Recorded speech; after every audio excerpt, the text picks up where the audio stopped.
जो रोजगार के लिए दर दर की ठोकरें खा रहा है। जैसे आप प्रताड़ित होते हैं, तमाम तरीके से शोषण होता है। क्या यही योजना बनाई 5 साल वाली कि अब आप उनको संविदा पर रखेंगे? क्या उनके भविष्य को गर्त में ले जाने का बात करना चाहता हूं, मैं पूछना चाहता हूं। मैं नहीं बल्कि क्षेत्र पूछना चाहता है, क्षेत्र का आवाम पूछना चाहता है, समाज आपसे पूछ। लाखों सीटें खाली हैं, जिन सीटों पर क्या यही नौकरियां हैं? नौकरी का मतलब क्या कोई कल कारखाना लगाया? जी नमस्कार, मैं मनोज सिंह। आज अपने दिल की बात आपके दिलों तक पहुंचाना चाहता हूं। आपके दिल की आवाज़ को अपने शब्दों में मैं बयां करना चाहता हूं, जिससे आम जनता आज पीड़ित है, परेशान है, आहत है। निराश युवा जो रोज़गार के लिए दर दर की ठोकरें खा रहा है, परेशान है। अपने क्षेत्र के लोग दूसरे स्टेटों में जाते हैं नौकरी के लिए, अपने घर के पालन पोषण के लिए, और वहाँ पे उन्हें किस तरीके से रहना होता है, किस तरीके से जीवन यापन करना होता है, उससे आप सभी लोग रूबरू हैं। अगर आप बाहर जाकर काम किए हैं तो खूब अच्छी तरीके जानते हैं कि वहाँ कमरा लेने में कितनी दिक्कतें होती हैं। कोई देता नहीं है, भैया कहता है कि यूपी का भैया आया है।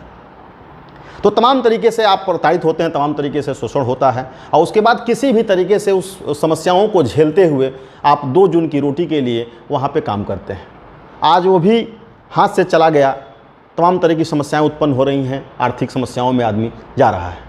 सरकार, लोग चुनते हैं कि हमको रोज़गार देगा, सरकार आएगी, नई नीति बनाएगी और रोज़गार देगी। मैं पूछना चाहता हूं उत्तर प्रदेश के मुख्यमंत्री महोदय से कि उन्होंने इस रोज़गार के लिए इस संबंध में क्या किया। उन युवाओं को रोज़गार देकर उनके जीवन को, उनके भविष्य को बनाने के लिए आपने कौन सी योजना बनाई? क्या यही योजना बनाई 5 साल वाली कि अब आप उनको संविदा पर रखेंगे? क्या यही सरकारी नौकरियों की नीड थी? क्या यही सरकारी नौकरियों की स्ट्रक्चर थे?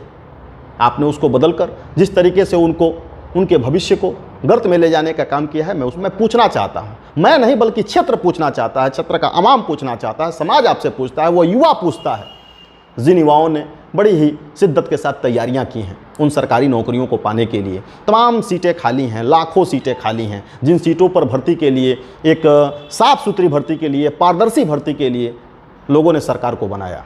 तो मैं मुख्यमंत्री से पूछना चाहता हूं कि उस पारदर्शिता को लेके उन भर्तियों को आप कहां तक करते कि आपने उस भर्ती को ही 5 वर्षीय योजना के रूप में परिणित कर दिया, करने का प्रयास कर रहे हैं। तो अगर कोई तैयारी करके उन भर्तियों में नियुक्त होता है और फिर उसको 5 साल के बाद निकाल दिया जाता है तो कहाँ जाएगा? क्या यही नौकरियां हैं? नौकरी का मतलब व्यक्ति के जीवन का एक सेटलमेंट है, जिससे वह व्यक्ति अपने जीवन की रोजी रोटी चला सकता है, अपने बच्चों को पढ़ा सकता है, अपने परिवार को सेटल कर सकता है।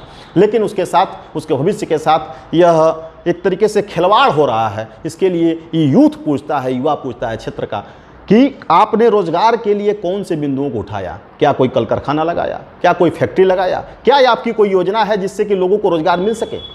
तो आपने जो पहले से सृजित रोजगार थे उस पर भी आप भर्ती नहीं कर पाए, जिससे युवाओं को काफ़ी मशक्कत का सामना करना पड़ेगा भविष्य में। तो मैं आपसे पूछना चाहता हूं कि आपने क्षेत्र के विकास के लिए, युवाओं के विकास के लिए आखिर आपने कल कारखाने लगाने का प्रयत्न क्यों नहीं किया? क्या आपका कोई भी कमेटी इस पर कभी चर्चा किया? मीडिया पर क्या इस बातों को कभी उठाने का प्रयास किया गया?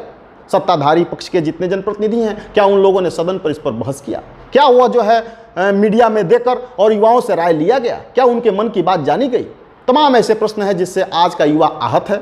मैं आपसे अपील करना चाहूँगा कि आप इन विषयों पर ध्यान देते हुए क्षेत्र के युवाओं को रोजगार देने के लिए कोई ना कोई ठोस कदम उठाएंगे। नहीं तो आने वाले समय में युवा जब ठोस कदम उठाएगा तो निश्चित परिवर्तन की एक लहर आपको दिखेगी और एक परिवर्तन आएगा जिसमें